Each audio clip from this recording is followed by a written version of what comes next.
ভালো। সে তার পরিচয় দিয়ে বলল, আমি বড় হলে আমাকে রাফি ডাকবে। সে কেন বলেছে সে ভালো জানে। এই ছোট্ট ছেলেটি তার বোনের আদর পেত, কিন্তু সে তো মাহরুম হয়ে গেল। মা চোখের সামনে মেয়েটাকে বড় করেছেন, গর্ভে ধারণ করেছেন, বুকে লালন করেছেন, মানুষ বানিয়েছেন, লেখাপড়া করিয়েছেন, কিন্তু তরতাজা মেয়েটা মাত্র 2 গজ ব্যবধানে মায়ের চোখের সামনে চলে গেল। মাথায় গুলিবিদ্ধ হয়ে হায়নারা তার জীবনটা নিয়ে নিল। মুখটা একটু কাছে ধরেন। মহান আল্লাহ তাআলার দরবারে দোয়া করি, আল্লাহ এই তরতাজা মেয়েটাকে যেন শহীদ হিসাবে কবুল করে। মহান রব যেন তাকে জান্নাতের পাখি হিসাবে নিজেই লালন পালন করেন। আলমে বরজখার এই জিন্দেগি তার জন্য যেন জান্নাতি জিন্দেগি হয়।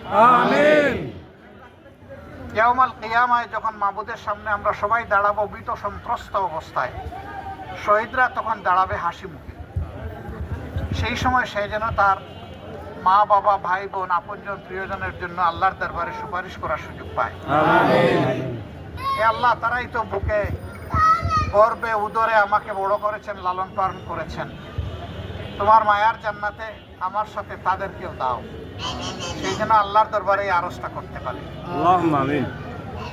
তার উসিলায় আল্লাহ তাআলা উত্তরাবাসীকে সম্মানিত করুন, দেশবাসীকে সম্মানিত করুন, আল্লাহ তাআলা আমাদের উপর রহমত নাজিল করুন, আল্লাহ রাব্বুল আলামিন এই দেশের উপর শান্তির ফয়সালা দান করুন, সমাজ থেকে হিংসা হানাহানি দুর্নীতি অপকর্ম আল্লাহ তাআলা দূর করে দেওয়ার ব্যবস্থা করুন। আমরা যেন প্রত্যেকে এই সমাজের পাহারাদার হতে পারি মানুষের 3টা জিনিসের, তার সম্মান, তার জীবন এবং তার সম্পদ। এই 3টারই যেন আমরা পাহারাদারি করতে পারি। আল্লাহ যেন সেই তৌফিক আমাদেরকে দান করেন। আমরা একটা সম্মানের দেশ, ভালোবাসার দেশ, আল্লাহ তাআলা যে নীতি পছন্দ করেন সেই নীতিতে পরিচালিত একটা দেশ আল্লাহ তাআলার কাছে আরজ করছি, আল্লাহ যেন আমাদের আরজ কবুল করেন। আপনারা কষ্ট করে সবাই এসেছেন এখানে, আমি সবার প্রতি কৃতজ্ঞতা জানাচ্ছি, ধন্যবাদ জানাচ্ছি।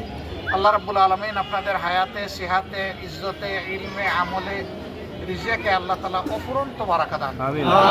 আসসালামু আলাইকুম ওয়া রাহমাতুল্লাহি ওয়া বারাকাতুহু।